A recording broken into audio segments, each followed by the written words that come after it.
am joining and you in your homes to tell you a little bit about the world of gardening, hopefully to guide you through, to answer some garden questions, or even if you just want to hear and just sit here and listen to some of the gardening questions that we get asked by viewers that are going to join us each and every week. And also the community that's on here is all about helping those out there have a better garden, kind of find out about maybe better choices, solutions to problems with bugs, slugs, disease, or what to do right now in the garden. For those that don't know me, my name is Frank Ferragini, aka best known as Frankie Flowers, on City TV's Breakfast Television and City Line, where I'm wild about weather, passionate about plants. I am a garden expert, 4-time best-selling garden author, and a whole bunch of other things as well. But I'm here to help you, of course. There's my son calling me. I'm going to tell him, hey, Gav, I'm just doing my live. Let me call you right back. Okay, bye. So there you go. You know, you're always a father first. There you go, live. You never know when that guy's going to call you, but which is good always. Let's pop this back on. So once again, 4-time best-selling garden author. I'm here to help you, and I'm here to always answer your garden questions as well. So you can just answer some of those questions and ask those questions in the comment section that you have, either with any platform that you're watching right now. You may be watching me on Facebook. If you're wondering where I am on Facebook, it's at Ask Frankie Flowers. You may be watching me this morning on Twitter. If that's the case, it's at Frank Ferragini. You can also find me on LinkedIn and also my YouTube page. So there's many different things that you can find me on. Okay, if you live in the province of Ontario and you're joining us this morning, a reminder, it's election time, municipal election time. I really encourage you to go out there and vote. Even if you don't vote, go out there and register that you didn't want to do a vote. It's super important to become a community member, and we want better communities that are out there. Later this afternoon, art and gardening. You will see me in Mississauga. That's with the Mississauga Arts Council. You can find that on my Facebook page for more information, where I'm going to do a little talk on art in the garden. I'm going to give some shout outs there this morning as well. We got Leanne Young, good morning, from Precious Corners. We got Jean this morning, which is saying good morning to us as well. We got Dave Little. Good morning to you, Dave, from Whitby. Shout out to Whitby this morning. We got another good morning out there from Sharon this morning. Baxter, just outside of really the Alliston area, best way to describe that. We got good morning, Roberta. We also have good morning this morning from Kim Berenger. And I see the Facebook icon that you have there, which is the South Simcoe Police. I also have to just kind of say good morning to Lenore, but also with the South Simcoe Police.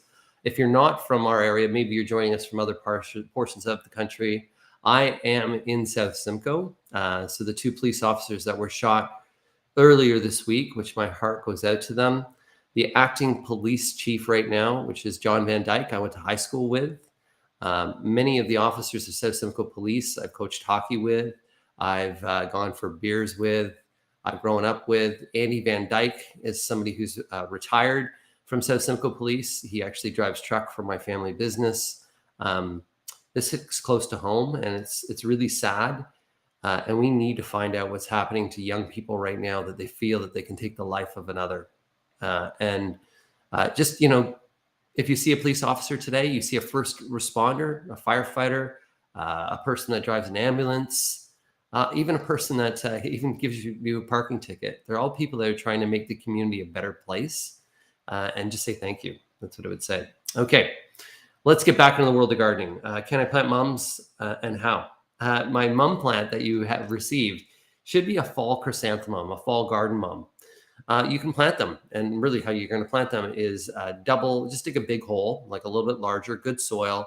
You're going to put them pretty much right at the same level that the pot is, that soil level, at the soil level of the ground. Good watering. The only difficulty with fall mums, fall chrysanthemums, is they may overwinter. They are a shallow-rooted perennial that can, number one, die during the winter. So usually it's an iffy kind of thing whether they're going in over winter. But the key is next spring, they're very late to sprout back up. And they usually sprout from the center point. And often people pull them before they even give them the time to sprout back out. So if you plant it, go ahead, give it a good deep watering. If you want to do a quick start fertilizer, you can do that. But the key is next spring to be patient, to see. You're going to wait till about mid-spring, depending upon where you are, mid to late spring before you see that leaf out. Great question that's here. Hey, Frankie, how much of my hellebores should I cut back? Thanks. I would just leave your hellebores totally. Hellebores are winter rose, the winter rose themselves. If you have any dead sections, weak, tired looking sections, maybe some larger sections that you just want to tidy that plant up, you can do that. But any significant pruning, I would just leave it because those hellebores, they're the winter rose. So they flower, the flowers are already there. They're sitting there right now. So you don't really want to touch them. Good remedy for fruit flies. So fruit flies inside your home are attracted to ripening fruit and or alcohol. So a good remedy for a fruit fly is to build a fruit fly trap. And what you can do with a fruit fly trap is you can take pretty much any container, and then in the base of that container, even if you put apple cider vinegar or even a little bit of wine that's in there, or even a ripe piece of fruit, on top of that container, what you're going to do is put saran wrap over the top of it and poke little holes within that saran wrap. And then you're going to affix that saran wrap to that container. You'll see the fruit flies will fly in there and they're going to get trapped and they won't be able to go out, and they'll actually die in either that wine that you have in there or that apple cider vinegar that you have. That's a way to minimize the amount of fruit flies that you have. Then get rid of any ripened fruit, any opened, if let's say that you are storing your wine bottles inside or your beer bottles, things like that, remove those. Sometimes fruit flies get mistaken for fungus gnats. Fungus gnats are what we see on the top of the soil of our plants. So if you see something coming off the soil of your plants that's so small that appears to be a fruit fly, it's a fungus gnat. What you can do simply with that sometimes is even just taking some cinnamon, powdered cinnamon, and just dusting that over the top of your plant. The other thing too is reduce the watering of that plant, and then next get a yellow sticky strip. And then those yellow sticky strips will attract the adult forms of that fungus gnat up onto the sticky strip. So I hope I answered your question there. We have good morning from the Kawarthas, which is a beautiful place. Go out, get and enjoy some fall colors. Today, not the nicest day in Southern Ontario. Tomorrow will be a better one overall. Dave Shaw says, good morning. I want to talk to you a little bit about leaves as well. So leaves on our lawns need to be removed. So you have a couple options. You can either rake those leaves or you can mulch the leaves.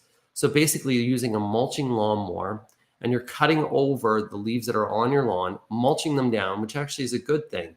As long as after you've mulched them down, you can still see the blades of grass poking through, you're completely fine.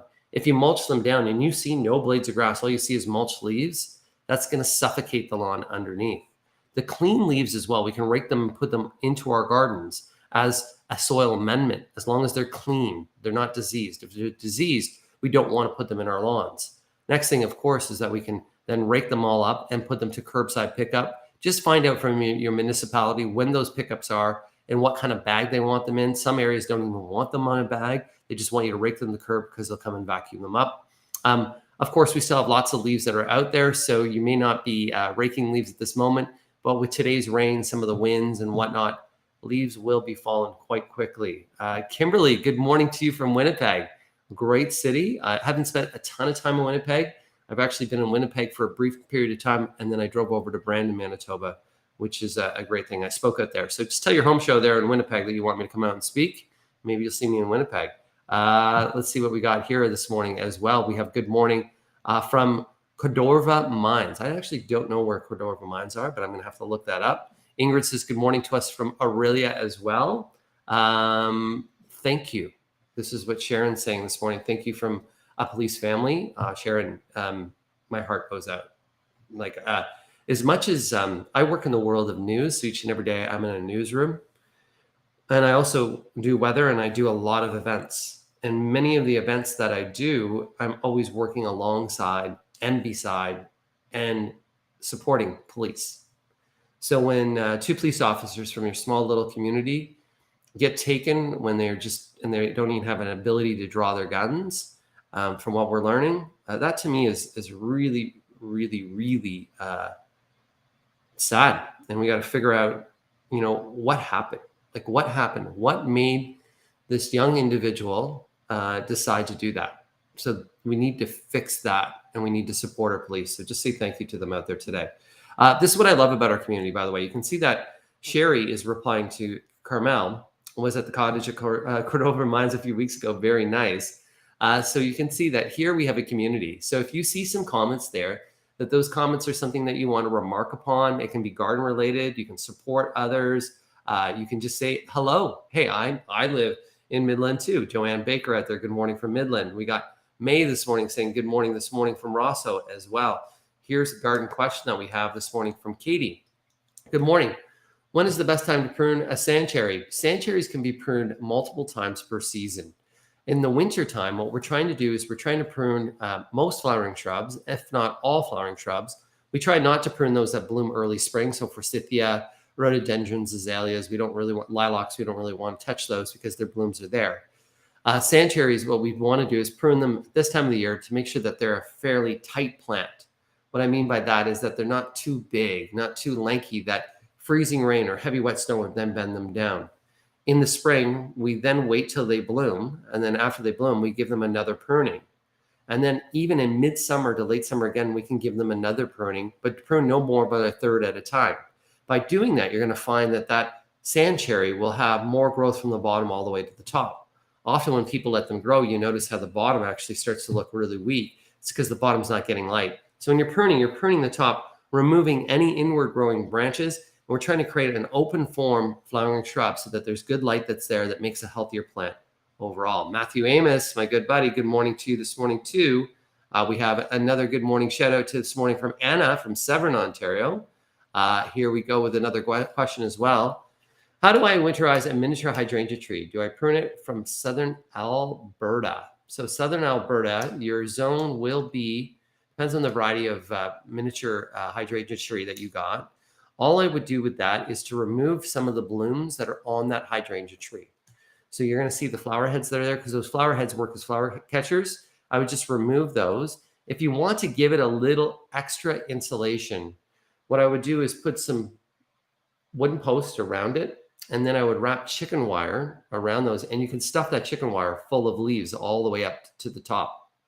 And that can help to protect. If you don't want to do that, put 4 posts around it, and then just wrap that with burlap, but make sure the center is open so that snow will still fall. The good thing about the burlap is the burlap will shade that hydrangea, even though it's dormant, but also will protect it from the winds. And as we know, the Alberta winds, probably in Alberta, it would be better to do the 4-post burlap method versus the leaf method. The reason for that is because of the Chinooks in Alberta, your temperature swings go from warm to cold very rapidly. And I worry that with the leaf method, it may actually create too much warmth and spread them out, where the burlap method will just shade and protect from winds. So that'd be probably the best way to do that out there. Here's another question, and I get this all the time. Can I cut back hydrangeas? This is from Rob. So Rob, it depends on the variety. So if your hydrangeas bloom pink or blue, those generally are what are called a macrophilia or a large leaf hydrangea. Those hydrangeas bloom on this year's wood growth. So this year's growth. So if we were to prune those, we're removing next year's flowers. The only thing you want to do with those is if they have any bloom heads, you can remove those flower heads. That's about it. If it's a Annabella, a Limelight, a PG, all those different varieties, Fire and Ice, that are more cone-shaped and or white blooming, those bloom on old wood. And this time of year, you can prune them down to half their size. No problem whatsoever. Next season, remove any of the dead wood that you see on them, and that's it for those. With the macrophilia, the ones that you leave alone, next season you wait till they sprout out, and after they sprout, if there's any dead wood, you remove the dead wood at that time. So I hope I helped you there. That's a question that gets asked every week. Great to see you, Frankie from Mississauga. Cheryl, I will be out in Mississauga later today with Art in the Garden with the Mississauga Arts Council. This is a floral. This is the Flower of Art or Art of Flower. I forget what that is. It's something where we're going to be talking. You're going to see artists there that have paintings of flowers. You're going to have different art that's for sale. I'm going to talk about why I think gardening and art is one and the same. It's going to be a great afternoon. So come check it out. Dave Little, a question for him or even a comment. Frank, I saved the seeds for marigolds this year. Great. Absolutely love the flowers, but something is eating when they are young in the spring. So just a reminder, when you're saving things like marigold flowers, best thing to do is to put them into a paper envelope. The reason why you put them into a paper envelope is that paper will keep them dry. Don't store them in Ziploc bags. If you do that, you're going to see that they could actually rot because there could still be some moisture. And then you want to put them in a cool, dry, dark space for storage of those. In the early spring, the marigolds can be eaten by many different things as they're young, tender plants. It can be eaten from, sometimes there are some minimal slug damage that you see on them. Sometimes it could even be a rabbit and or rodent. Generally, when marigolds go to flower, you'll find that many things leave them alone because of the smell of the marigold. But when they're a young, tender plant, not in bloom, that's when they can be eaten. So we really got to look and monitor in spring about what's eating them and then provide the solution at that time, because there's not one general solution. It really is dependent upon what's causing the problem. So next spring, if that happens again, let's take a look at it. Let's take a look at some pictures and then go out at night and see at night. At night, often we can see what's causing problems on our garden. Karen Brown, skunk digging in the lawn. Okay, so that is always, they're looking for a food source. That food source is a beautiful protein source for them, which is an insect. It's actually the larvae of an insect, of a June beetle or a Japanese beetle. So with that, in order to prevent them from digging in our lawn, we can put some blood meal down right now in the areas that they're doing that to discourage them. Then what we still have time to put down Grub Be Gone. So Grub Be Gone needs to be put down when the lawn is wet. It's wet today because it rained a little bit yesterday. It's going to rain again today. Put it down this morning. This afternoon, we'll get some additional rain. So for Grub Be Gone, the lawn has to be wet. You apply the Grub Be Gone down, and then you wet it in again. And then that will reduce or eliminate many of those grubs in the lawn, and that will make that skunk go to another area for a better food source that's out there. Here we go this morning as well from Chris. Good morning, Frankie. Just wanted to know if I can keep my hydrangea plant indoors. No, well, you can, but the hydrangea plant needs to go through a period of dormancy. So in order for it to rebloom, it needs to go into a plunge period, which means a period where it's going to lose its leaf, go into a cool period. If you have a fruit cellar, you can actually go enjoy it indoors for a period of time right now. Then what you can do is in the beginning to mid-December, throw it in the fruit cellar for about a month or even to the beginning of February, pull it out of your fruit cellar, and then that should be enough of a cool dormancy period that then can get it to bloom. So all those hydrangeas that you see for bloom for Easter and the ones you see for bloom for Mother's Day, why are they blooming at that time? They were actually refrigerated and triggered into a dormancy plunge period and then timed and brought out into warmth so that they can bloom for you perfectly at that time that you want them for Easter and or Mother's Day. Here we go with Jean. My catnip has died down. Should I transplant it now or in the spring? Perfect time to transplant it now. I would go ahead and transplant it right now. Nepia, which is the Latin name of catnip. There's Walker's Line, beautiful variety of catnip that's out there. Here's the question that we have this morning. Sharon, I have a blanket of leaves. Do I leave some? Rake them all. Thanks. Best thing to do if you have a blanket of leaves on top of your lawn, use a mulching lawnmower, cut them a couple times, pulverize them down so that they're nice and small.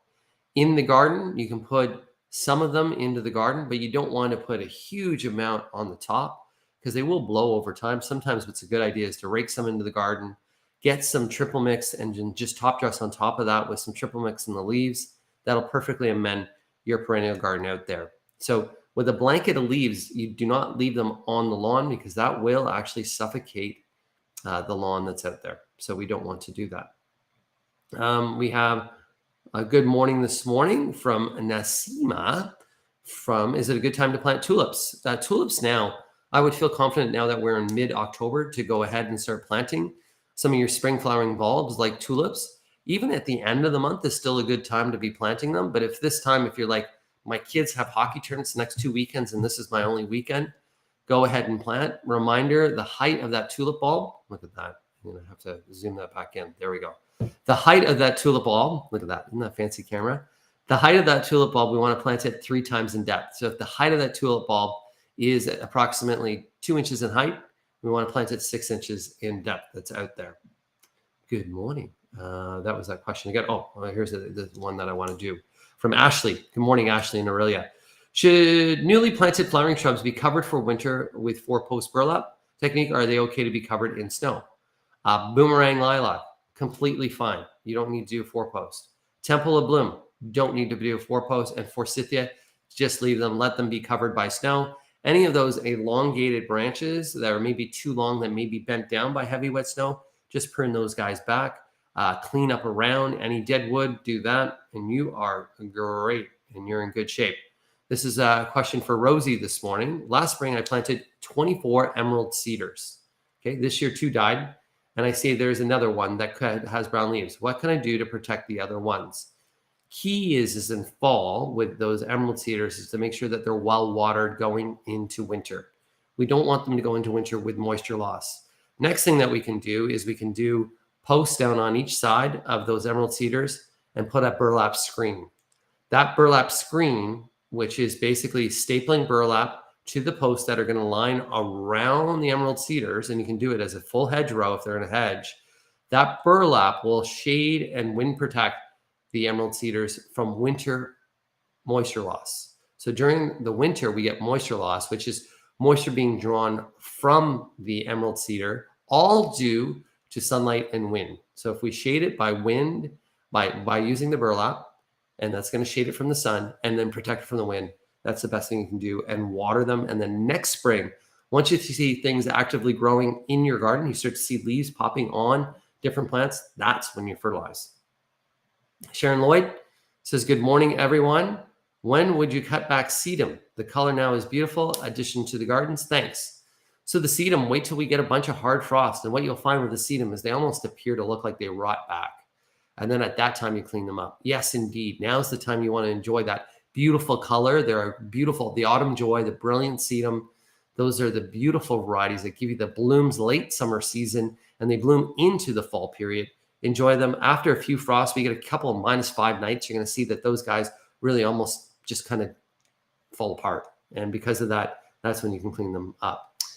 This is another question for Barbara Wright and or a comment. Good morning, Frankie and everyone watching. I'm watching from the beautiful island of the Bahamas. Barbara, enjoy the time that's there. What are some of the other things I wanted to get checked off my list? Mississauga, I got that. Fall leaves, I got that. Voting, got that. Leaves, what to do, got that. I also want to give, really important to me, I want to give you guys, so I just want to give a shout out to somebody who was very important in my life. So if you watch breakfast television, a shout out to this wonderful female. You can see Tara Reynolds there saying good luck to in the comments. This wonderful female right here is the one and only Melanie Ng, who I had the pleasure over the last 11 years to work with each and every morning on breakfast television, which is the morning show that I do. And with that, she has decided to leave the show, not to pursue other opportunities, but to pursue something very important in everyone's life, and that is being a mom. Her son, Josh, is 6 years of age, and she wants this time to spend with him. She wants this time to enjoy the time of when he's a nice young little man and to be there to guide him, as her husband has now taken on a new role that has him traveling across Canada and the US. So that takes a ton of courage, and I'm so proud that she did that. I sincerely will miss her. She's like so funny. Just one of the guys that's out there. Her husband, Scott, is an amazing man. They're going to have a great time, and she's so talented that she can go and be a mom and bring Josh through those stages of 6, 7, 8, 9, 10, maybe even 11 and 12. And then at that time, if she decides that she wants to go back into the world of either anything doing with communications or media, she will be able to do that. So I'm super proud of her. Brenda this morning. Good morning, Frankie. What is the latest time of year to plant maple and evergreen trees? You can plant maple, evergreen trees all the way until we don't have ground frost. A little later that we get in the season, as long as we're watering and things like that, the little later we get in the season, we run the risk that in the winter months, if we have a frost thaw cycle, sometimes the plants can actually get popped right out of the ground. That's why you always have a couple bags of soil sitting around, so that if they pop, you just kind of rip open those bags of soil and put them around the base of that plant. But I had great success planting right up until snow, but there was still no ground frost at that time. So you can plant them well into the month of November, well into almost, it's late fall, early winter. It depends on where you're watching us from. So that's how I would describe that. Miriam, good morning to you. How are you? My red anthurium, beautiful plant, is healthy enough, but one flower has just bloom, and it's a nail size. Is there another bud too? Should I use fertilizer now? With the anthuriums, I wouldn't be using fertilizer now because the daylight hours are getting so short. Perhaps it may need to be repotted. If it hasn't been repotted in a few years, I would repot it. Maybe that's why it's a smaller plant, not producing the bigger blooms that are out there. Fertilizing, it's just not growing as actively at this time of the year because of the shortness of days.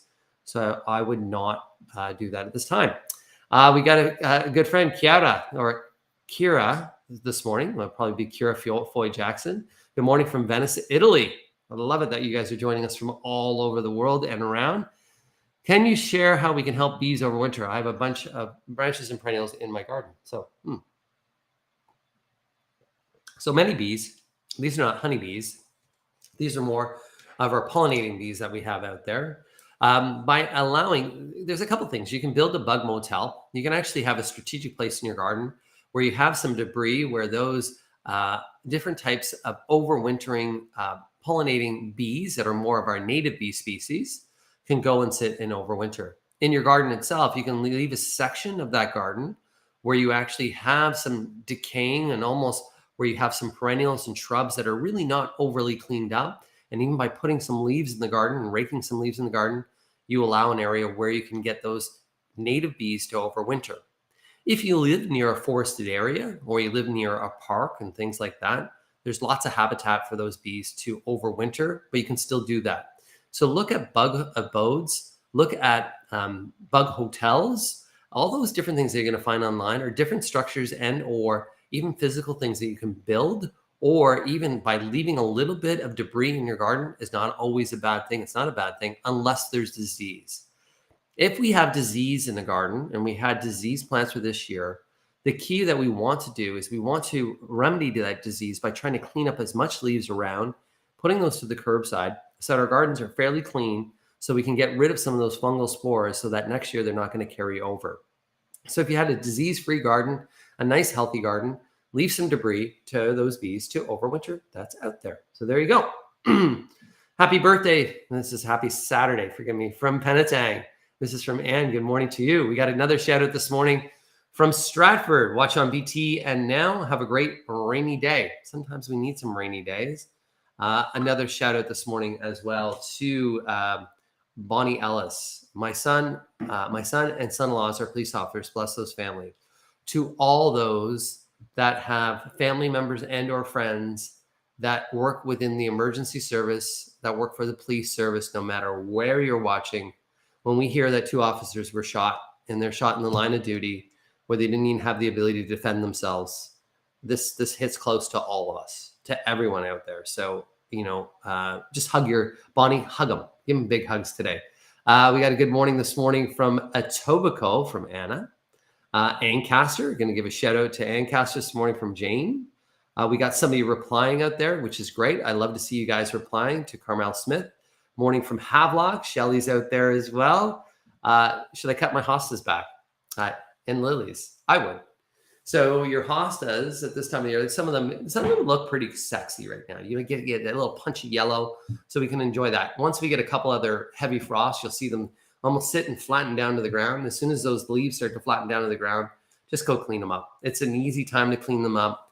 And I have time in the fall. That's why I like to do a lot of the cleanup in the fall. So in the spring, a lot of work is cut back for me. So I would go ahead out there. The lilies as well, your hemerocrallis, which are some of your daylily varieties, I would totally cut and clean those back. I would do those before I did the hostas because the hostas kind of look good right now. The lilies, they look okay. So just get out there and cut them back right now. Sharon. Good morning to you, Sharon Gooch. Good morning from Minnesota, Frankie. How do I winter my Rose of Sharon? You don't. You just kind of let it be. You can prune it now. So you can prune it by a third because it's a late summer blooming plant. So you can prune it now. So if it got pretty big, just prune it by a third. Make sure that it's well watered so that it's not going into winter dry. We have been getting lots of rain. I live close to Innisfil. So Mother Nature is watering for us. And that's it. That's the benefit of a well-selected flowering shrub in an area that is zone hardy, so you don't have to do a ton of work out there. Good morning from beautiful Severn Bridge this morning. Another shout out this morning as well. Tracy Barber, good morning from Port Rowan. Does dog urine hurt your lawn? Yes, indeed, it can. Particularly from females dogs, because they have a higher acidity of their urine, they will burn spots in your lawn. To fix those spots, what you need to do is rake the area, and then what we need to do is put some horticultural lime down, and that will neutralize the acidity before we put a mulch or soil and then seed. So we need to neutralize. You'll see that Easy Seed Dog Spot Repair, which is by Scott's. That is actually a whole blend, which it has the mulch, the seed, and the lime. So you can just rake those areas and then you sprinkle that over and that will remedy it. But yes, dog urine can hurt the lawn. You can talk to your vet because there's some supplements that you can give your dog as well to almost minimize the acidity of their urine so they won't hurt your lawn as much. There we go. This is going to be the last question for the day. The Crank and Sprocket Bicycle Company up in Aurelia. Frankie, we have 2 flowering outdoor pots at our entrances that don't get rainwater. Is there a self-watering planter you can suggest? There are several self-watering planters that are out there. The one is called the Weekender. So just look up self-watering planter, look at the Weekender. That's the one with the largest basin. It's a little bit pricey. I don't know what the exact price is right now, but I've seen it at many garden shows. And I know that many municipalities use that same, but they use a larger version of that, a commercial version. So look at the Weekender, and those are some really good suggestions. So I will just give a couple good morning shout outs as well before we end here from Woodville and Boy, Northeast Ohio this morning. A shout out to our American friends, Bill Kennedy. Bill next week would be with Breakfast Television. I will be with VRBO Monday, starting on Tuesday, all the way through Friday in the Panhandle of Florida with Verbo, looking at some different things, looking down there. Snowball hydrangeas, those ones there bloom on new wood, so you can prune those at this time of the year. And I just want to say to everybody out there, there's another shout out, good morning as well. Christine, my good friend Christine in Prince Edward County, morning to you. So for all those on this Saturday, make this Saturday extra special. Make it be great. Make it be grateful. Get out there and garden. If we get a little bit of a break from the rain, we can do that tomorrow. Today's a great day to even reflect on the garden successes and challenges you had this year. Write some notes so that you can be better prepared for next year. Take a look at your indoor plants if they need some watering, maybe some repotting. But overall, just enjoy your weekend. Hug your family and have a great, happy one overall. I'm going to drive my son now to driving